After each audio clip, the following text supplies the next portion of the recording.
అందరికి నమస్కారం. Praise the Lord. Hyderabad TV channel కి స్వాగతం.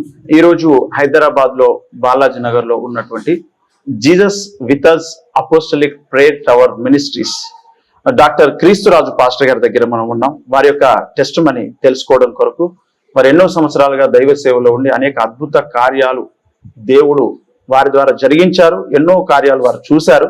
వారి యొక్క సాక్ష్యాన్ని విందాం దేవుని మహిమార్థంగా. రండి sir. Praise the lord sir. Praise the lord. Sir, మీ యొక్క సాక్ష్యాన్ని వినగోరుతా ఉన్నాము. ముందుగా మీరు బ్రాహ్మణ కుటుంబంలో నుంచి ఎలా రక్షణ పొందారు? మీకు సువార్త ఎవరు ప్రకటించారు సార్?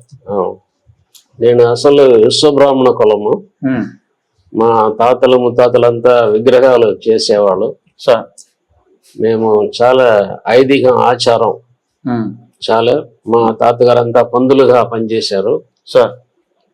నేను ఒక పుట్టింది తమిళనాడులో ఒక వేలూరు పక్క నుంచి ఒక 50 కిలోమీటర్ల పక్కనలో ఒక విలేజ్లో జన్మించాను సార్. మరి మా నాన్నగారికి ఇద్దరు భార్య. ఒక భార్యకు మొదటి భార్యకు 4-5 పిల్లలు. ఆ మొదటి భార్య తప్పిపోతే రెండవది భార్య మా అమ్మ పెళ్లి చేశాడు మా నాన్నగారు. ఓకే. అప్పుడు వాళ్ళందరం పెంచి పెద్ద చేసి పెళ్లి చేస్తే మేము అంతా తర్వాత మేము పుట్టాము. మాకు ఒక అక్క ఒక తమ్ముడు ఉన్నాం. దేవుని దయలో మేము చిన్నప్పుడు ఉన్నప్పుడే 5-6 వయసులో మా నాన్నగారు చనిపోయాడు. తర్వాత సొంతం బంధం ఎంతమంది ఉన్నా మమ్మల్ని ఒక పూట పెట్టి ఆదరించలేదు. అందరం వెలగొట్టడమే, ఉదాసీనం చేయడమే. ఇది చూసి మాకు భోజనంకి చాలా కష్టమైంది. మా అమ్మ నన్ను తీసుకెళ్లి బంధువుల ఇంట్లో వదిలితే వాళ్ళు బర్ర మేపడానికి పొలం దున్నడానికి వాడుకున్నారే కానీ అంటే వాళ్ళు ఇచ్చేది నిన్నటి అన్నం, పాత అన్నం, అంబులి అటువంటిది ఇస్తారనమాట. అట్లా కష్టపడి ఉన్నప్పుడే దేవుడు నాకు మా అమ్మ విసుకొచ్చి ఎక్కడ నిన్ను ఉండలేదు, ఎవరు ఆదరించలేదు కనుక మా అమ్మ ఒక అనాథాశ్రమంలో నన్ను పెట్టింది సార్. క్రిస్టియన్ బోర్డింగ్ లో నేను యేసు ప్రభుని గురించి నేను తెలుసుకున్నాను. చిన్నప్పుడే 7-8 వయసులో నేను యేసు ప్రభుని సేవలో వినడం, ఆయన మహిమ, ఆయన సేవ ఏ విధంగా ఉంది, వాక్యాన్ని గురించి బాగా ఎరగడం వీలైంది దేవుని దయలో. ఓకే. అంటే మొట్టమొదట మీ కుటుంబంలో ఎవరు సార్ రక్షణ పొందింది? నేనే రక్షణ పొందాను. మా అమ్మ, మా అక్క, తమ్ముడు. ఓకే. అంటే మీరు మొట్టమొదట మీకు సువార్త ఎవరు ప్రకటించారు? మేము హాస్టల్లోనే పోయి నేను విన్నాం కదా. ఓకే. హాస్టల్లో విన్నారు? హాస్టల్లో విన్నా. క్రిస్టియన్ బోర్డింగ్ అది. ఓకే. ఎక్కడ? అక్కడ అది తమిళనాడులో ఒక ఊరు పోడూరులో ఒక అనాథాశ్రమం. అక్కడ నుండి మా అయ్యగారు సెంగోటిలో ఏజ్ ఇండస్ట్రియల్ స్కూల్ బైబిల్ కాలేజీ అని ఒకటి ఉంది, అక్కడ తీసుకెళ్లి నన్ను అక్కడ జాయిన్ చేశారు. అక్కడ నేను చదివి రక్షణ పొంది బైబిల్ కాలేజీ కూడా అక్కడ చదువుకొని నేను నా ఇంటికి వచ్చాను. దాదాపు 10 సంవత్సరం 7 వయసులో అనాథాశ్రమం అవుతే 10 సంవత్సరం అనాథాశ్రమంలో నుండి నా 20 వయసులో ఇంటికి వచ్చాను. ఓకే. ఓకే. ఓకే. అప్పుడు నాకు పూర్తిగా సత్యం తెలుసు, సేవ బాగా తెలుసు. అక్కడ అనేక మంది ఫారినర్స్ వచ్చి దేవుని వాక్యం గురించి బాగా బైబిల్ స్టడీ తీసేవాళ్ళు. దానిలో నాకు ఒక లోతైన సత్యం నాకు దొరికింది. ఓకే. వాక్యానుసారంగా విశ్వాసంలో ప్రభుని నమ్మాలా, ఆయన కోసం మనం నిలబడాలని నాకు విశ్వాసం వచ్చింది. ఓకే. మీరు ఎప్పుడు సార్ రక్షణ పొందింది? ఎప్పుడు బాప్తిసం పొందింది? ఎప్పుడు? నేను రక్షణ పొందింది 1965. ఓకే. రక్షణ పొందాను. 1968లో నేను బాప్టిజం పొందాను. బాప్తిసం పొందారు. అప్పుడు మీకు ఎంత ఉంటుంది ఏజ్? అప్పుడు నాకు 18 వయసు. 18 సంవత్సరాలను మీరు బాప్తిసం పొందారు. 20 వయసులో నాకు పెళ్లి అయింది. 1970లో పెళ్లి అయింది. విన్న వాక్యం నన్ను దేవుడు నాతో కూడా మాట్లాడ మొదలు పెట్టాడు. నేను హాస్టల్లో ఉన్నప్పుడే నేను పరిశుద్ధ ఆత్మ శక్తి పొందుకున్నాను వాక్యానుసారంగా. ఓకే. అది పక్క ఆత్మీయ సంఘం పెంతెకోస్తు అనుభవంలో పరిశుద్ధాత్మ శక్తిలో విశ్వాసంలో సేవ చేయడం గురించి బాగా నేర్పించారు. అది మేము విని తర్వాత దానిలో మనం కూడా ఆ విధంగా ఉండాలా అని నేను తీర్మానం చేశాను. ఓకే. ఓకే. అయితే ఇప్పుడు మీరు సేవకు వచ్చింది ఎప్పుడు? మరి సేవకి వచ్చింది నేను చిన్నప్పుడే. నాకు పెళ్లి అయింది. దేవుడు నాతో కూడా పరిశుద్ధాత్మ దేవుడు మాట్లాడ మొదలు పెట్టాడు. ఇంత వాక్యం విని రక్షణ పొంది నీ సేవ చేయకుండా ఇంట్లో ఉన్నావా, నా సేవ చేయను దేవుడు స్వరం వినిపిస్తే నేను పగల్లో నేను వంటకి పని చేస్తాను. ఆ పని చేసుకుని జీతాలు తీసుకుని వచ్చి ఇంటిలో పెట్టేసి సాయంత్రం తినేసి నేను సాయంత్రం గ్రామాలకు దర్శిస్తాను. అట్లా రోజు చేస్తుంటే సేవలో స్వార్థ సేవలో గ్రామంగా సేవ చేసిన ఒక గ్రూప్ నాకు దొరికింది. దానిలో నన్ను ఆ సేవలో నేను కలిసిపోయి కన్యాకుమారి నుంచి మెడ్రాస్ వరకు ఉన్న గ్రామాలంతా సేవలో దర్శించాం. ఓకే, విలేజ్ మినిస్టర్ నన్ను దేవుడు వాడుకున్నాడు. ఓకే, అంటే మీది ప్రాపర్ ఎక్కడ ఉండింది? మీ ప్రాపర్ ఎక్కడ? First proper Tamil Nadu నాతర్గఢ్ district సదుపేరి Palayam, ఒక విలేజ్ అది. ఓకే ఓకే, నేను అక్కడే ఉండలేదు 7 వయసే. తర్వాత నేను వచ్చేదంతా సిటీలో ఉన్నాను, హాస్టల్లో ఉన్నాను. ఓకే, అంటే మీరు హైదరాబాద్కి ఎట్లా వచ్చారు మరి? అది చెప్పాలంటే అది దేవుని దయ పెద్దది. నేను 10 సంవత్సరం పెళ్లి అయింది. 10 సంవత్సరం మా ఊర్లో గ్రామాల మినిస్టర్లో వాడుకొని కొండ లోయలు అంతా తిరిగిన నేను బాగా ఇంట్రెస్ట్ లో ఉన్నాను. నేను వచ్చి ఒక చిన్న బిజినెస్ పెట్టాను, కార్పెంటర్ సెంటర్ పెట్టాను రాబడి కోసం. సిటీలో ఒక దుకాణం తీసుకొని కార్పెంటర్ వర్క్ షాప్ పెట్టిన షోరూమ్. అది బాగానే జరిగింది. దానిలో నాకు కొంచెం అప్పు అయింది, 1 లక్ష రూపాయలు అప్పు అయింది. అప్పు అయితే అది నేను సేవకి పోవాలా, అప్పు తీర్చలేకపోయినా. అప్పుడు నాకు కొంచెం గడుబుడు అయింది. అందరూ వచ్చి గలాటా చేయడం, పోలీస్ కేసు రావడం. అట్లా ఉన్నప్పుడు నా బాధలు ఏం చేసినా నేను పోయి నాతో కూడా సేవ చేసిన వారు కూడా ఏం పట్టించుకోలేదు. వాళ్ళు అది మీ ఇష్టం బ్రదర్, సేవ వేరే అది వేరే నన్ను వదిలేశారు. సరే నేను ఇంటికి వచ్చి ఆ గ్రామంలో ఒక రూమ్ లో గదిలో మోకరించాను. ప్రభువా, నేను ఇంత సేవ చేస్తున్నా, నాకెందుకు ఈ బాధ? నన్ను ఉంటే ఉండని మంచిగా, లేకపోతే సంపూర్ణాను, లేకపోతే నీవు నాతో కూడా మాట్లాడాలా. నేను ఏం చేయమంటావు చెప్పు, నా వల్ల కాలే. ఈ వయసులో నాకు 30 సంవత్సరం అయింది వయసు. ఈ 30 సంవత్సరంలో నాకు 4 పిల్లలు పుట్టారు, 2 అమ్మాయి 2 అబ్బాయి. పెళ్ళైంది మీకు? నాకు 19లో పెళ్లి అయింది. తర్వాత బ్యాప్టిజం తీసుకుని పెళ్లి అయింది. నా ఆవిడకి 14 వయసు, నాకు 19 వయసు. 5 సంవత్సరం డిఫరెంట్ అన్నమాట. పిల్లలు అయిపోయారు. అందుకని నేను పని చేయడం, సేవ చేయడమా, పని చేయడమా నాకు అటు ఇటు కొట్టుకున్నా నేను. దాని వలన నాకు ఒక సరి అయిన గైడెన్స్ దొరకలేదు. అప్పుడు సరే దేవుని దగ్గరనే అడుగుతాం అని మోకరించాను గ్రామంలో. వేసి ఒకటి రోజు, 2 రోజు, 3 రోజు అన్నపాండ్యం పుచ్చుకోకుండా మోకాలే నిలబడి బైబిల్ చదువుకుంటూ, ఎవరు దేవుడు నా ముందుగా రా, యేసు ప్రభు దేవుడు ఇంతకాలం నేను నమ్మాను, నన్ను ఏం చేయమంటావు? పిల్లలు అయిపోయారు, అప్పులు అయింది, నన్ను ఏం చేయమంటావు అంటే, నీకు నేను గడువు ఇస్తాను. 3వ రోజు నాతో కూడా 4 గంటల లోపల మాట్లాడాలా, లేకపోతే నేను పోయి వస్తా అని ఛాలెంజ్ చేసిన.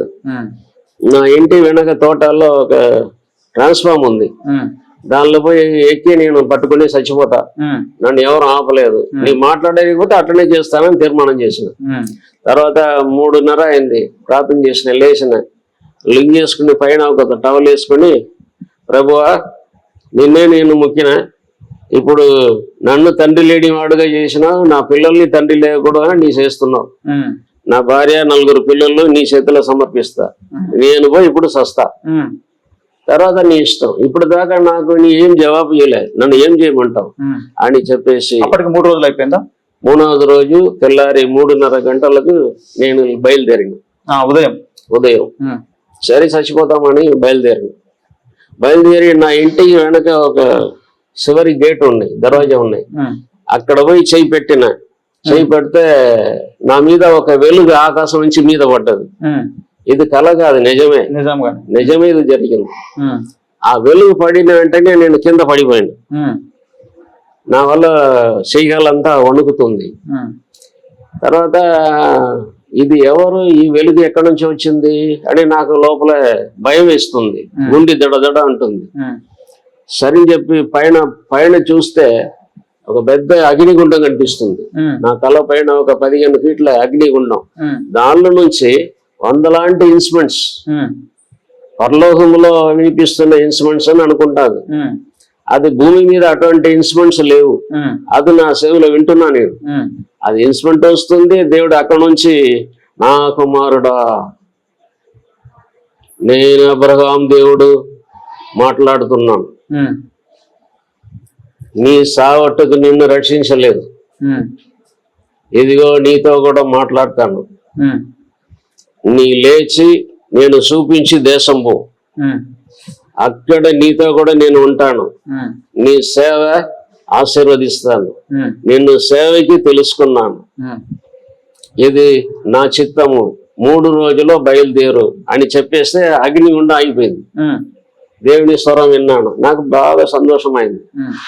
అప్పుడు అక్కడనే మోకరించి, ప్రభువా పాపేని నాతో కూడా నీ మాట్లాడినావు, దానికి ఆనవాలుగా నేను చనిపోయే వరకు గడ్డతో ఉన్నానని మొక్కుకున్నాను.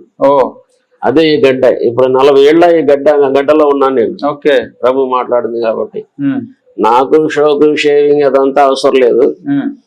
ప్రభు స్వరం విన్నాం కదా, ఆయనకి ఇష్టంగా ఇంకా జీవించాలా.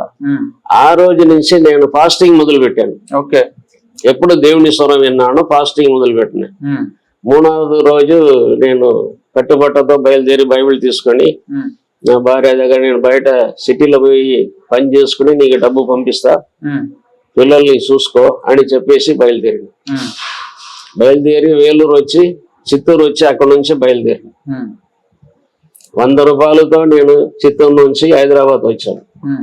ఏ ఇయర్లో సార్ అది వచ్చింది? అది వచ్చి 1985 జనవరి 16. ఓకే, 16 తారీఖు నేను మా ఊర్లో అది పొంగల్ అంటారు, తై పొంగల్. ఆ పొంగల్లో బయలుదేరి ఆఖరి నేను హైదరాబాద్కి వచ్చేసాను. వచ్చేసి సికింద్రాబాద్ లో దిగాను. అక్కడ నాకు ఒక బ్రదర్ దోస్తు దొరికాడు. ఇక్కడ పెళ్లి అయితే వస్తా, తమిళనాడునే, ఇక్కడ వాళ్ళ బంధువులు ఉన్నారు, తీసుకుపోయిండు. అక్కడ సబీల్గూడ రైల్వే లైన్ లో ఫంక్షన్ హాల్లో పెళ్లి. అక్కడ పెళ్లికి పోయిన భోజనం అయింది, అంతా అయింది. ఆ బ్రదర్, నేను ఊరు వెళ్తాను బ్రదర్, పెళ్లి అయిపోయింది, నీ వస్తావా ఇక్కడే ఉంటావా అంటే, నేను ఇక్కడే ఉన్నాను బ్రదర్, దేవుడు నన్ను ఉండమన్నాడు అని చెప్తే, అప్పుడు సరే నీ ఇష్టం అని ఆయన వదిలేసి వెళ్ళిపోయాడు.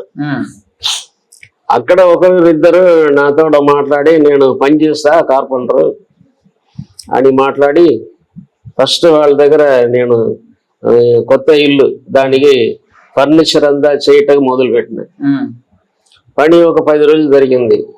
తర్వాత ఎక్కడ పోవాలా, ఏం చేయాలా, మనుషులు ఎవరిని తెలియదు, భాష రాదు నాకు, తెలుగు చదువు రాదు, అప్పుడు మాట్లాడరాదు, చదువు రాదు, మొత్తం అంతా మొదట తమిళే. ఏం చేయాలా ప్రభు అని అటువంటి పరిస్థితుల్లో నాకు ఏం చేయాలని అర్థం కాలే. సరే అట్లా నడుచుకుంటూ సికింద్రాబాద్ స్టేషన్ వచ్చాను. వచ్చిన అప్పుడు దాకా నాకు 3 రోజులు అన్నం లేదు. అన్నంకి ఎక్కడ పోవాలా, ఏం చేయాలా, చేతిలో పైసా లేవు. అట్లా వచ్చి రైల్వే స్టేషన్ లో నేను పండుకున్నాను. అక్కడే నీళ్లు తాగి అక్కడే 15 రోజులు పండుకున్నాను. అన్నం లేక ఏమి లేక అక్కడే ఉంటే ప్రార్థన చేసుకుని, ప్రభువా నేనే నీకు దొరికానా, వేరే ఎవరు దొరకలేదా ఈ లోకంలో, భార్య పిల్లలతో మంచిగా ఉన్న నన్ను తీసుకొచ్చి ఇక్కడ ముక్కు ముఖం తెలియని దేశంలో వచ్చి నన్ను బాధ పెడతావే, నన్ను ఏం చేయబోంటావు, నేను ఏడ్చాను. అప్పుడు దేవుడు అన్నాడు, భయపడదు, నేను నీకు తోడున్నాను. దేవుడు మాట్లాడుతున్నాడు, మళ్ళీ స్వరం ద్వారా మాట్లాడి. నాకు దేవుడు ఈజీగా మాట్లాడు, నాకు తెలుస్తుంది, చాలా క్లోజ్ గా మాట్లాడతాడు నా దగ్గర మనిషిలాగా. అప్పుడు నాకు కొంచెం ధైర్యం అయింది, ఇంత గొప్ప దేవుడు మాట్లాడిండు కదా అని ధైర్యం వచ్చింది. ఒక ఆయన నా ముందుకు వచ్చాడు, బాబు మీరెవరు అన్నాడు. ఇట్లా నేను తమిళనాడు సేవకి ఏసయ్య తీసుకొచ్చాడు, నేను ఏసయ్య సేవ చేయాలా అంటే, అవునా సరే నేను కూడా తమిళ ఆయన్నే రా. 15 తర్వాత ఒక ఆయన తమిళ్లో మాట్లాడింది నాకు కూడా. 15 రోజుల తర్వాత ఆయన నన్ను తీసుకెళ్ళాడు సీతాఫల్ మండీలో రైల్వే క్వార్టర్స్ లో తీసుకెళ్లి అక్కడ నన్ను ఉంచుకున్నాడు. అక్కడ పెట్టి ప్రార్థన ఆ ఇంట్లో స్టార్ట్ అయింది. ఆ ఇంటిలో ఉన్న భార్య ఓవర్ బీడింగ్, సంవత్సరం ఓవర్ బీడింగ్. డాక్టర్ దగ్గర పోతే బాగా కాలే, 50,000 అడుగుతాడు, వీళ్ళ దగ్గర పైసలు లేవు. సరే వాళ్ళు అన్నం పెట్టినప్పుడు తర్వాత ప్రార్థన చేసిన, ఇట్లా నీకు బాగలేదు కదా, యేసయ్య నిన్ను ముడతాడని ప్రార్థన చేసిన. ప్రార్థన చేస్తే ఆమెలో ఉన్న దయ్యం వెలవెలలాడి కింద పడిపోయింది. తర్వాత గంట తర్వాత నాకు రోగం బాగా అయింది, నీవు మా ఇంట్లోనే ఉండి సేవ చేయి, ఎక్కడ పోవద్దని వాళ్ళ ఇంట్లోనే నన్ను వచ్చారు. ఒక 6 నెలలు అక్కడ ఉన్నాను. ప్రతి వారం శనివారం స్వస్థత ప్రార్థన మొదలైంది. వాళ్ళకి తెలిసిన బంధువుల దగ్గర ఇల్లు ఒక 20-30 ఇల్లు దొరికింది. అట్లనే ఒక ఇంటికి పోతే ఇంకొక ఇల్లు అట్లనే ఇంటిలోనే సువార్త సేవ జరిగింది. స్వస్థత ప్రార్థన, దానిలో స్వస్థత అయిన వాళ్ళు తీసుకెళ్తారు. అట్లా దేవుని సేవ మొదలైంది. ఓకే, అప్పటి నుంచి కూడా మీరు ఇదే జీసస్ విత్ us మినిస్ట్రీస్ లో మీరు చైర్మన్ గా, ఫౌండర్ గా అప్పుడే స్టార్ట్ చేయలేదు. నేను వచ్చి 10 సంవత్సరం సువార్త సేవల్ని తిరిగాను, సువార్థకుడిగా తిరిగాను. దేవుడు నన్ను సంఘం స్టార్ట్ చేయని చెప్పలేదు. ప్రభు అన్నది నీ ఫస్ట్ సేవ చేయి, నీ సేవ స్థిరమైన తర్వాత నీ భార్య పిల్లలు తీసుకురా, అప్పుడు దాకా వద్దు, వచ్చి బాధపడతావు అన్నాడు. అట్లనే దేవుని కార్యం జరిగింది. నేను వచ్చి 5వ సంవత్సరం YMCAలో ప్రతి నెల 1 తారీఖు ఆన్లైన్ ప్రేయర్ పెట్టాను. అక్కడ స్వస్థత ప్రార్థన జరిగింది. ఆన్లైన్ ప్రేయర్ లో ఫుల్ డే, అంటే 10 గంటలకు స్టార్ట్ అయ్యి 5 గంటల వరకు ప్రేయర్ జరుగుతుంది. దానిలో హీలింగ్ చేస్తాను అనమాట. మీకు హీలింగ్ ఈ గిఫ్ట్ ఏదైతే ఉందో ఇది దేవుడు మీకు ఇస్తానని చెప్పారా, లేదా ప్రార్థన చేస్తుంటేనే అది జరుగుతూ వచ్చాయా? ప్రార్థన చేస్తే స్వస్థత అవుతుంది. దానికి మనకు అదే హోలీ స్పిరిట్ ఉంది. ఆయన మనిషిలో వచ్చినప్పుడు ఆయనకు పలానా దెయ్యం ఉంది, పలానా చేతబడి ఉంది, ఆయనకు కోర్టుల కేసు ఉంది, ఆయన ఇటువంటిది చాలా దుష్కర్యలు జరిగింది దేవుడు చెప్తాడు. నాకు ఆ వివేచన వరం పనిచేసింది. ఓకే, వాళ్ళకి అది చెప్తే వాళ్ళు కరెక్ట్ గా మళ్ళీ ప్రార్థన వస్తూనే ఉంటారు, బాగుందని. అట్లే దేవుని సేవ మొదలైంది. ఓకే, అట్లనే YMCAలో దాదాపు సికింద్రాబాద్ YMCAలో 7 సంవత్సరం నేను ఆన్లైన్ ప్రేయర్ నడిపించాను. దానిలోనే నాకు 10 మంది వచ్చిన వారు 1000 మంది వచ్చారు. వాళ్ళందరూ బాగా బ్రదర్ నాకు సంఘం కావాలా అంటే అప్పుడు దేవుని దగ్గర YMCAలో ప్రార్థన చేసిన. అప్పుడు ప్రభు యేసు మనతో ఉన్నాడు, ప్రార్థన మందిరం పెట్టున్నాడు. సరే అది పెట్టుకొని ప్రార్థన చేసి 40 రోజులు ఉపవాసం ఉండి మళ్ళా ఎక్కడ స్టార్ట్ చేయాలా అని అనుకుంటే అప్పుడు సైనిక్పురి డివోర్స్ హాల్లో దేవుడు ఒక కిరాయి ఇంట్లో స్టార్ట్ చేసిన. ఒక ఇల్లు సెపరేట్ ఇల్లు తీసుకున్నాను. నెలకి 2000 స్టార్టింగ్. ఆ ఇల్లు తీసుకొని నేను ప్రార్థన మొదలు పెట్టాను. సేవ స్టార్ట్ అయింది. సంఘం కూడా అప్పుడు స్టార్ట్ అయింది. Jesus with us prayer tower మినిస్ట్రీని స్టార్ట్ చేసిన. తర్వాత కొందరు వచ్చి మినిస్ట్రీని ఉండకూడదు, చర్చిని ఉండాలన్నారు. అప్పుడు మా ఊర్లో ఉన్న పెద్ద పాస్టర్ పిలిచి మనుషులందరి మధ్యలో నేను ఒక 4 రోజులు మీటింగ్ పెట్టి పాస్టర్ ఆర్డినేషన్ తీసుకున్నాను. అది ఎప్పుడంటే 1990 సంవత్సరం పాస్టర్ ఆర్డినేషన్ ఇచ్చిన. అప్పుడు దేవుడు చర్చి స్టార్ట్ చేయన్నాడు. ఓకే, ఎవరిచ్చారు మీకు ఆర్డినేషన్? మా ఊర్లో నుంచే ఒక దైవజనుడు, ఒక రెవరెండ్ అభిషక్తుడు వాళ్ళ ద్వారా తీసుకొచ్చి నేను మన డివోర్స్ కాల్లో నేను ఆర్డినేషన్ ఇచ్చిపోయిండు. వాళ్ళు సర్టిఫికేట్ ఇచ్చారు. ఓకే, అది నేను చదివిన సంస్థయే. వాళ్ళకి అప్పుడు 500 సంఘం ఉన్నాయి, పెద్ద సభలు. ఓకే, మా సంఘం ద్వారానే నాకు ఆర్డినేషన్ ఇచ్చారు. తర్వాత సంఘం ఇంటి పైన షెడ్ వేసి చర్చి స్టార్ట్ చేసిన. అప్పుడు మంది ప్రతి ఆదివారం ఆరాధనకి వచ్చేవాడు. అట్లా మెల్లమెల్లగా సంఘం నడుస్తూ ఉంటే ఒక 5 ఏళ్ళు నడిచింది. అక్కం ఓర్వక నన్ను అక్కడి నుంచి గాలి చేయాలని, అది కిరాయి ఇల్లు, వాళ్ళకి చెప్పేసి నన్ను గాలి చేయించారు. నేను టైం అడిగిన, 1 నెల టైం అడిగి దేవుని దగ్గర ప్రార్థన చేసిన. ప్రభువా, అప్పుడు నా ఫ్యామిలీ అంతా తీసుకొచ్చేసిన. 3 సంవత్సరం తర్వాత ఫ్యామిలీ పిల్లలంతా వచ్చేసారు. పైన చర్చి ఉన్నాయి, కింద ఇల్లు ఉన్నాయి. ఎప్పుడు మంది వస్తూనే ఉంటారు, ప్రార్థన నడుస్తూనే ఉంటాయి. ఎక్కువగా విజిటింగ్ పోతాను, ఎక్కువగా స్వార్థ మీటింగ్కి అంతా వెళ్తాను అనమాట. Gospel meeting, public meeting, fasting prayer, స్వస్థత మీటింగ్ అట్లా పిలుస్తారనమాట. ఫుల్ ఏపీలో నన్ను వాడుకున్నాడు దేవుడు 10 ఏళ్ళు. అక్కడే 10 ఏళ్ళు అయింది నేను వాడుకొని స్వార్థ సేవలో. తర్వాత దేవుడు ప్రార్థన చేస్తే గాలి చేయమంటే ప్రార్థన చేసిన. ప్రభు ఎక్కడ పోవాలంటే అక్కడ ఇల్లు అంతా వెతికిన. క్రిస్టియన్ అంటే ఎడవట అంటున్నారు, దూరం అంటున్నారు. సొంత ఇల్లు ఉన్నవాళ్ళు, నేను అప్పుడు చూసిన క్రైస్తవునికి ఒక సేవకుడికి ఈ లోకంలో చోటు లేదు. ఆనాడు యేసు ప్రభువే లేదు. అవును. 2 లీటర్ బోర్డు పెట్టింది.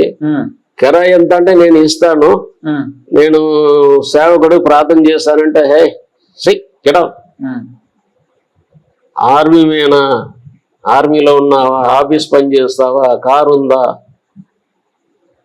అట్లా ఉంటేనే నీకు ఇల్లు, లేకపోతే ఇల్లు మాదంతా డీసెంట్ ఇల్లు అది అని నన్ను ఒక 10-15 ఇంట్లో నన్ను వెళ్ళగొట్టారు, చేర్చుకోలేదు. అప్పుడు వచ్చి దేవుని దగ్గర చేశాను, ప్రభా నన్ను కిరాయిలో పెడతావా, మళ్ళా నన్ను ఏం చేయమంటున్నా నాకు అర్థం కాలేదు, నేనుంటే పర్లేదు, సంఘాన్ని తీసుకొని నేను నడు రోడ్డుకు పోవాలా, ఏమి సంగతి అంటే అప్పుడు దేవుడు మళ్ళా మాట్లాడింది, నీకు సొంత సంఘం ఇస్తాను, నేను నిన్ను మాట్లాడి తీసుకొచ్చాను, నీకు సేవ ఇచ్చాను, నా వరాలు ఇచ్చాను. అప్పుడు చెప్పాడు, నా వరాలు నీకు ఇచ్చాను, ఆత్మ నడిపింపు ఇచ్చాను, నేను నీకు సొంత స్థలం ఇచ్చి సంఘం కట్టుకుంటాను, భయపడవద్దు అన్నాడు. సరేను, ఎక్కడ ఇస్తాడు, జాగా ఇస్తాడు, చర్చి ఇస్తాడు, ఎట్లా ఇస్తాడు, చేతులు ఏం లేదు, కానుకొస్తేనే తిండి, ఫెయిత్. ఎవరి దగ్గర పోలే, ఎవరి దగ్గర నేను పిలిచిన పోలేదు. అప్పుడు ఒకరోజు నేను డిఫెన్స్ సైనిక నుంచి ఇక్కడ స్లమ్ ఏరియా, ఇక్కడ ఒక ఆమె గుడ్సలో దయ్యాలు వస్తే ప్రార్థన చేయట్టుగా రాను పిలిచింది. సరేనే ఇక్కడ వచ్చాను, వచ్చి ఆ గుడ్సలో పోయి ప్రార్థన చేసి బయటికి వచ్చాను. ఒక సిఎస్సి పాస్టర్ నన్ను చూసి బ్రదర్ అని పిలిచాడు. ఏం బ్రదర్ అంటే ఇక్కడ ప్రేయర్కి వచ్చాను అన్నాను. ఇక్కడ నాకు 2 జాగా ఉంది, 200-400 గజం జాగా ఉంది, నీ అది తీసుకో, నీకు చర్చి కడతా బాగుంటుంది అన్నాడు. దేవుడు అప్పుడే పొమ్మన్నాడు. ఆ మెయిన్ రోడ్, ఆ గేట్ నుంచి అట్లా వచ్చి ఇక్కడ అడుగు పెట్టిన. అప్పుడు దేవుడు మళ్ళా మాట్లాడిండు, ఇదే నేను నీకు చూపించే స్థలం, ఇక్కడ నేను నీకు ఇస్తాను, ఇది ఇక్కడ నా సంఘం కడతాను, నీ కూడా ఇక్కడ ఇల్లు కట్టుకోవాలా ఒక చోట్ల, నేను చెప్పినట్టు చెయ్యి, ఎవరి దగ్గర సంఘం కడతాను అడగొద్దు, నేను నిన్ను పిలిచాను, నేను నీకు ఇచ్చిన దాంట్లో సంఘం కట్టున్నాడు. ఎవరు చెప్తారు అట్లా? దేవుని అద్భుత కార్యం. సైడ్ ఫాస్టింగ్ కూడా మొదలు పెట్టాను. మళ్ళా ఫాస్టింగ్ ఉండి మోకరించి ఎప్పుడు ప్రార్థనలే ఉన్నాను. అప్పుడు దేవుడు మెల్లగా ఈ స్థలము నాకు డబ్బులు ఇచ్చాడు, రిజిస్ట్రేషన్ అయింది. అదంతా చెప్పాలంటే పెద్దది, సరిపోదు స్థలం. ఇప్పుడు ఎంత స్థలం ఇచ్చారు సార్ దేవుడు ఇక్కడ? ఇప్పుడు ఇది 1 ఏకర్ ఉంది, 10 ప్లాట్. ఓకే, చాలా సంతోషం. దేవుడు ఆ విధంగా జాగా ఇచ్చాడు. తర్వాత ప్రార్థనలో ఉన్నాను. తర్వాత మెల్లగా దేవుడు సంఘం కట్టేటకు సహాయం చేశాడు. ఓకే, ఇప్పుడు దాదాపుగా ఇప్పుడు మీకు అంటే ఎంతమంది విశ్వాసులు ఉంటారు ఇప్పుడు నా దగ్గర వచ్చిన వారు ఒక 4-5 వేల మంది ఉన్నారు బ్రదర్. నేను వచ్చిన దాని నుంచి 40 ఏళ్ళు 4-5 వేల మంది బ్యాప్టిస్ట్ ఇచ్చిన వాళ్ళు ఉన్నారు, వేరే సంఘస్థులు కాదు. నా దగ్గర వచ్చి స్వస్థత పొంది రక్షణ పొందిన వాళ్ళకే బ్యాప్టిస్ట్ ఇచ్చిన అన్ని వాళ్ళు ఉన్నారు. ఇప్పుడు ఒక 1000 మందికి చర్చికి వచ్చేవాళ్ళు. ఎప్పుడు ఏపీ డివైడ్ అయిందో దానిలో ఒక 200-300 మంది వాళ్ళ సొంత ఊరికి వెళ్ళిపోయారు. ఇప్పుడు ఒక 500-600 మంది వస్తారు. ఎన్ని బ్రాంచెస్ ఉన్నాయి ఇప్పుడు మీకు? నాకు బ్రాంచెస్ ఒక 30 బ్రాంచెస్ ఉన్నాయి సిటీలో, గ్రామంలో, విలేజ్ మినిస్ట్రీలో. నాకు ఆసక్తి, దానిలో విశ్వాసంతో నాలాగా ఉన్న వాళ్ళని నేను జమ చేసి వాళ్ళకు ఏదో మన వలన ఏమైనా అయితే సహాయం చేస్తూ, వారు కూడా మనం మీ మినిస్టర్లో మేము ఉన్నాము అని చెప్తుంటే వాళ్ళ కోసం ప్రార్థన చేసి సహాయం చేస్తాం. సేవ అట్లా జరుగుతుంది. ఇప్పటి వరకు మీ ద్వారా ఎన్ని స్వస్థతలు ఏమేమి జరిగాయి? అది నేను లెక్క పెట్టలేదు బ్రదర్. వచ్చిన వారికి స్వస్థత అయింది. అది వాళ్ళకు ఏదైనా ఈ చర్చి కంప్లీట్ అవటకు 10 ఏళ్ళు అయింది, చర్చి ఓపెన్ అయింది. మరి మంది నాకు వస్తూనే ఉంటారు, నెలకి నాకు స్వస్థత అయిన వాళ్ళకి బ్యాప్టిజం ఇస్తాము. మరి మందికి నేను దేవుడు నాకు అనేది వచ్చిన వారికి ఉచిత భోజనం పెట్టాలని నాకు ఆజ్ఞ ఇచ్చాడు. అలాగనే ఇప్పుడు 20 సంవత్సరం చర్చిలో ఉచిత భోజనం జరుగుతాయి. సండే దాదాపుగా పెడుతున్నాం. ఓకే సార్, దాదాపుగా అంటే ఏమేమి రోగాలకు ఇక్కడ స్వస్థత జరిగింది? అన్ని రోగాలు. దేవుడు ఈ రోగమే చేస్తానని కాదు, ఆయన సర్వశక్తి గల దేవుడు యేసు ప్రభు. దేవుని పేరిట నేను ఉపవాసం ఉన్నది కాబట్టి దేవునితో ఒక ఆత్మలకు స్వస్థతకు నేను గోజాడుతాను, ప్రార్థన చేస్తాను. వచ్చిన వారికి క్యాన్సర్ రోగం కూడా బాగా అవుతుంది. ఓకే. ఇక్కడ మంత్ర దుష్ట శక్తులతో పీడించబడే వాళ్ళు కూడా వచ్చారా? వస్తారు, అన్నిలు వస్తారు ఎక్కువగా. ఓకే. అన్నిలు ఎక్కువగా వస్తారు. వాళ్ళకి చేతబడిలో వాళ్ళు ఉంటే దేవుడు విడుదల ఇస్తాడు. అక్కడ చర్చిలో ఉండమంటాడు.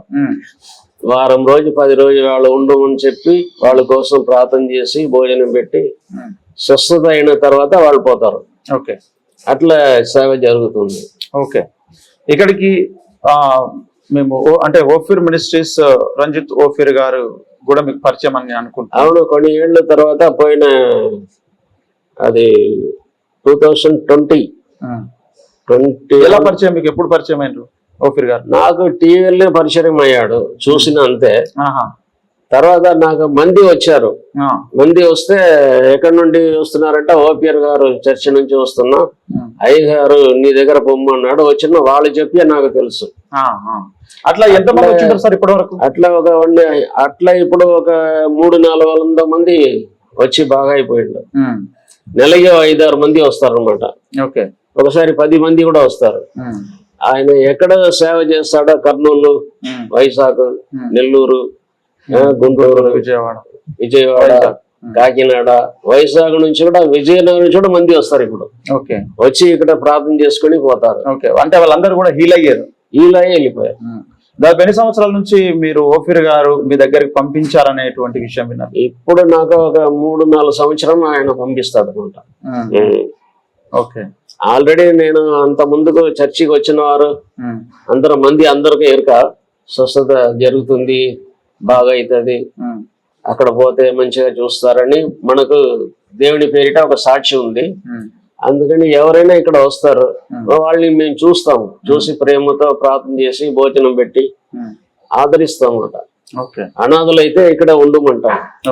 చర్చిలో కూడా చెప్తాను, భార్యాభర్త గొడవ వచ్చినా మీరు చచ్చిపోతాము, వెళ్ళొద్దు, మీ పుట్టింటికి వెళ్ళొద్దు, ఇక్కడ యేసయ్య ఇంటికి రా, మేము ఉన్నాం, మిమ్మల్ని ఆదరిస్తాం, భయపడవద్దు, సంఘం మీకు అండగా ఉంది అని ఎప్పుడో నేను చెప్తాను అనమాట. ఇప్పుడు మీ కుమారులు కూడా సేవలో ఉన్నారు సార్? నాకు 2 కుమారులు, 2 అమ్మాయిలు. దానిలో అల్లుడు సేవలో ఉన్నారు, కొడుకులు సేవలో ఉన్నారు. అందరం నేను ఫ్యామిలీ సేవలో వాడబడుతున్నాం. ఫుల్ టైమ్ లో ఉన్నది నేను, నా అల్లుడు, మా కొడుకు, అంత సేవలో ఫుల్ టైమ్ లో ఉంటాం అన్నమాట. బ్రాంచెస్ చూడడం, మీ స్పిరిచింగ్. చిన్న బాబు విలేజ్ మినిస్ట్రీ వెళ్తాడు, మొత్తం తెలంగాణ అంతా కవర్ చేశాడు. విలేజ్ మినిస్ట్రీ మాకు మెయిన్ ఇంపార్టెంట్, దేవుడు ఇచ్చినది. దానిలోనే తిరిగి సేవ చేయడం జరుగుతుంది. అంటే ఎప్పుడెప్పుడు రావచ్చు సార్ మీ దగ్గరికి? ఒకవేళ ఎవరైనా రావాలి అనుకుంటే, సమస్యలతో ఉన్నవారు, దయ్యాలతో పీడించే, దానికి ఏమి టైం లేదు, ఫోన్ చేసి రావచ్చు. మీరు ఉంటారా, వస్తాను నేనంటే రండి అంటున్నాం. వాళ్ళు వస్తారు, వాళ్ళకు చూసి వాళ్ళకి చేతబడి ఉందా, కాదు రోగం ఉందా, కొందరికి దయ్యం ఉందా, ఏ రోగం ఉంది చూసి దాని ప్రకారం ప్రార్థన చేస్తాం అన్నమాట. వాళ్ళు బాగా అయిపోతారు. అంటే వచ్చిన వారందరూ దాదాపుగా బాగా వెళ్ళారని కూడా నేను విన్నాను. అందరూ బాగా వెళ్ళిపోతారు, ఇక్కడ నో ప్రాబ్లం. అయ్యగారే ఓపీఆర్ గారు కూడా ఇక్కడ వచ్చారు పోయిన సంవత్సరం. వచ్చి చూసి, మీ గురించి నేను సంఘంలో చెప్తున్నాను బ్రదర్, మీకున్న వరం అభిషేకం మాకు లేదు, అందుకని మీ దగ్గరే మా సంఘస్థులు బాధపడుతుండగా ఆయన దగ్గర పోండి, కృష్ణరాజు దగ్గర పోండి, ఆయన బాగు చేస్తాడు, ప్రార్థన చేస్తాడు అంటే నేను పంపిన. మిమ్మల్ని అక్కడ వచ్చిన వారు చెప్పడం చూసి నాకు కూడా నిన్ను చూడాలని ఆశ వచ్చింది, అందుకే నేను వచ్చాను అని ఓపీఆర్ గారు వచ్చారు. 2 సార్లు వచ్చాడు, వచ్చి ప్రార్థన చేసుకుని పోయాడు. ఓకే సార్, చాలా సంతోషం. మరి మీ యొక్క మినిస్ట్రీని, ఇంకా మీ సేవను దేవుడు దీవించాలని యథార్థవాది టీవీ ఛానల్ తరఫున మనస్ఫూర్తిగా కోరుకుంటున్నాం. దేవుడు ఇంకా మీకు దీర్ఘాయుష్నిచ్చి ఇంకా మీకు పరిచయను అభివృద్ధి చేయాలని మనస్ఫూర్తిగా కోరుకుంటున్నాం సార్. ఇంకా ఆఖరణ మీరు ఏమైనా చెప్పాలనుకుంటే చెప్పండి. దేవుని పరిశుద్ధ నామానికి స్తోత్రం. నేను ఇప్పుడు చెప్పిన మాటలంతా నా జీవితంలో జరిగింది. ఇక్కడ నేను రావడం, నేను ఉండడం, జీవించడం అంతా తండ్రి, కుమార, పరిశుద్ధాత్మ దేవుని శక్తిలో, పరిశుద్ధాత్మ గైడెన్స్ లో ఆయన నన్ను నడిపిస్తున్నది. కాబట్టి ఈ సేవలో నేను ముందుకు సాగుతున్నాను. నేను చిన్నప్పుడు అనాథాశ్రమంలో విన్న వాక్యం, పరిశుద్ధాత్మ పొందుకొని దేవుడు చెప్పిన చోటిలో పోయి సేవ చేయాల. విశ్వాసంలో డబ్బు మీద ఆశపడకూడదు, విశ్వాసంలో దేవుని నామ మహిమ పొందాలని మీరు సేవ చెయ్యాలా. అదే ప్రీతికరం దేవునికి. మీరు దేవుని స్వరం వినాలా, దేవుని మాట వినాలా, ప్రభు వాక్యం సత్యంగా బోధించాలా అని నేను చిన్నప్పుడు విన్న వాక్యానుసారంగా ఇప్పుడు నేను ప్రభులో వచ్చి 60 సంవత్సరం, సేవ 52 సంవత్సరం, హైదరాబాద్ వచ్చి 40 సంవత్సరం అయింది. నాకు అనుభవం ఉంది కనుక ప్రభు ఇచ్చిన ఆ అభిషేకం సేవ పిలుపులో నేను ఉండి దాదాపు నా ఆయుషలో సగం రోజు ఉపవాసంతో ప్రార్థన చేసి ఈ దీవెనల ఆశీర్వాదం దేవుడు పొందాను.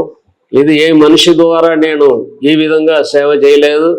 నేను నమ్ముకున్న అనాథాశ్రమంలో నమ్ముకున్న ప్రభు అయిన యేసుక్రీస్తు ద్వారా ఆయన నన్ను ఆదుకున్నాడు, మాట్లాడతాడు.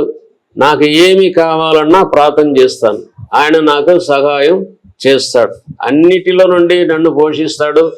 ఎటువంటి దేవుడు ఎవరు లేదు. ప్రియులారా, ఈ మాట వింటున్న మీరు నిజంగా వింటే మీలో దేవుని ఆత్మ దిగుతుంది, పరిశుద్ధాత్మ శక్తి దిగి వస్తాడు, నిన్ను బలపరుస్తాడు. Touch in the holy spirit, పరిశుద్ధాత్మ శక్తితో నింపి నిన్ను బాగు చేయునుగా కాను ప్రార్థిస్తాను. ఈ మాట విన్న వాళ్ళ మీలో స్వస్థత అవుతుంది, దేవుడు బలపరుస్తాడు, దేవునికి సాక్షిగా మీరు జీవిస్తారని మేము చెబుతున్నాం. మీరు ఎప్పుడు కావాలంటే సికింద్రాబాద్లో బాలాజీ నగర్, ఏప్రిల్ బాలాజీ నగర్, చిన్నాపురం మధ్యలో బాలాజీ నగర్ ఉంది. రోడ్ నెంబర్ 3 JPTA చర్చ్, యేసు మనతో ఉన్నాడు అపోస్తలిక సంఘముకు రండి. ఎప్పుడు ఏ గంటలైనా మీరు రావచ్చు, మిమ్మల్ని ఆదుకొని ప్రార్థన చేస్తాం. మీ బాధలు, రోగాలు, కష్టాలు, చేతబడులు, డాక్టర్ విదిలిపెట్టిన రోగాలు ఏమున్నా సరే యేసు ప్రభు బాగు చేస్తాడు. ఆయన ఇప్పుడు ఉన్నాడు, ఇప్పుడు జీవిస్తున్నాడు. దానికి నేను సాక్షిగా ఉన్నాము. ప్రభు నన్ను మాట్లాడి ఈ విధంగా ఎన్ని సంవత్సరాలు నన్ను సేవలో వాడుకుంటూ వస్తాడు. ప్రభు నాకు ఈ విధంగా సేవలో నిలబెట్టాడు. కాబట్టి మీరు కూడా ఈ విధంగా ప్రభు యేసుని నమ్మి మరి ప్రభుని నమ్ముకొని ఆయన కోసం సాక్షిగా జీవించాలని మా ప్రార్థన. దేవుడు మిమ్మల్ని జీవించును గాక. ఆమేన్. Thank you sir. ఒక మాట సార్, ఇప్పుడు మీకు ఎంత ఉంది సార్ ఏజ్? 75 ఏజ్ నడుస్తుంది, రన్నింగ్. ఓకే, చాలా సంతోషం సార్. ఇప్పుడు ఈ మధ్య మీరు అన్నారు దేవుడు నన్ను పిలిచాడు, నా కుమారుడు అన్నాడని మీరు పిలిచారు. దేవుడు అట్లా పేరు పెట్టి పిలుస్తాడా? దేవుడు అలా మాట్లాడతారా? ఈ మధ్య కొంతమంది మాట్లాడుతున్నారు ఏంటంటే దేవుడు పేరు పెట్టి పిలవడు, అలా పిలవడం పరిశుద్ధాత్మ కార్యం కాదు అని అంటున్నారు. అది నమ్మచ్చు అంటారు అని ఆ మాట? మనం ఏది అయినా బైబిల్ చూడాల, వాక్యంలో ఏముంది. దేవుడు నాతో కూడా మాట్లాడినప్పుడు నేను అబ్రహాము దేవుడు ఉన్నాడు, అయిపోయిందా? దానిలోనే అన్ని మొత్తం వచ్చేస్తుంది. నేను అబ్రహాము పిలిచిన దేవుడు అన్నాడు పక్క, అది నేను విన్నాను. నేను నిన్ను తెలుసుకున్నాను, నీ తల్లి కడుపులో ఉన్నప్పుడు నేను రక్షించాను, నా సేవకి నిన్ను ఏర్పాటు చేసిన, నీ చనిపోకూడదు అన్నాడు, నీ లేచి నేను చూపించి దేశం అన్నాడు. అలాగనే నేను లోబడి వచ్చాను.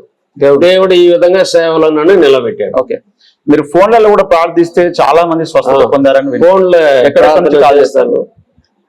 ఫోన్లో కూడా ప్రార్థన చేస్తాను.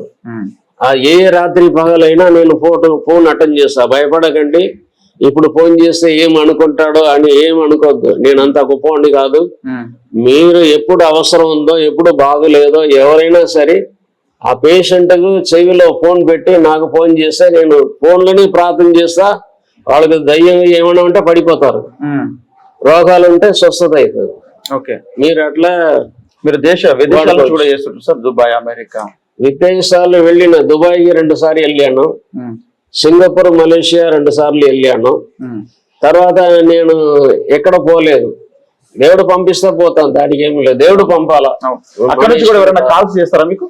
ఇక్కడ నేను ఫుల్ ఇంటర్నేషనల్ నుంచి కాల్ వస్తుంది. Canada, America, Los Angeles, Washington, London, Australia, Hong Kong, Singapore, Malaysia, మన ఇండియా దేశంలో నార్త్ ఇండియాలో బీహార్, రాజస్థాన్, ఉత్తరమూరు, ఇక్కడ నుంచి అంతా ఒరిస్సా, ఇక్కడ నుంచి నాకు ఫోన్ వస్తూనే ఉంటది. దేవుడు వారి వారికి ఎట్లా అనుకుంటారో వాళ్ళకు తగినట్టు నేను ప్రార్థన చేస్తాను. వాళ్ళు కూడా తృప్తి పడతారు. ఓకే ఓకే సార్, దేవుడు ఇంకా మీకు దీర్ఘాయువు ఇచ్చి మీ పరిచర్యను అభివృద్ధిలో నడిపించాలని మనస్ఫూర్తిగా కోరుకుంటున్నాం sir. Thank you so much మీ యొక్క అమూల్యమైన సాక్షిని పంచుకున్నందుకు మాత్రం. Thank you sir, thank you so much.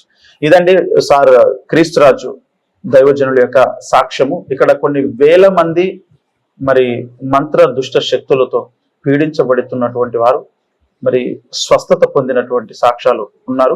నిరంతరం ఇక్కడికి వస్తూనే ఉంటారు. ఇక్కడికి రావచ్చు. చర్చిలో ఇప్పటికి కూడా ప్రార్థనలు జరుగుతూనే ఉన్నాయి. అనేక మంది వచ్చి మరి బాగైపోయినటువంటి సాక్ష్యాలు నేను చూశాను. మీరు కూడా వచ్చి చూడండి. మరి ఇంత గొప్ప పరిచర్యను దేవుడు ఇంకా దీవించాలని మనస్ఫూర్తిగా కోరుకుంటున్నాను. మీరు ఎవరైనా సరే సార్తో కలవాలనుకుంటే వారి దగ్గరకు వచ్చి మీరు కలవచ్చు, ప్రార్థన చేయించుకోవచ్చు. ఖచ్చితంగా దేవుడు అద్భుత కార్యం. ఫోన్ నెంబర్ చెప్పండి. ఫోన్ నెంబర్ ఇవ్వమంటారా? ఇవ్వండి. ఓకే ఓకే సార్, నంబర్ కూడా నేను డిస్క్రిప్షన్ లో పెడతాను. ఒకసారి చెప్పండి సార్ మీ నంబర్ ని. 9849950337. ఓకే, ఆ నంబర్ కి మీరు కాల్ చేయొచ్చు, సార్తో నేరుగా మాట్లాడొచ్చు. నేను అది మీకు డిస్క్రిప్షన్ లో కూడా ఇస్తాను. Okay sir, thank you so much sir మీ యొక్క సాక్ష్యాన్ని పంచుకున్నందుకు. ఇదండి ఈ రోజు సాక్ష్యం. ఈ సాక్ష్యం ద్వారా మీరు దీవించబడ్డారని ఆశిస్తున్నాను. అందరికి నమస్కారం. Praise the lord.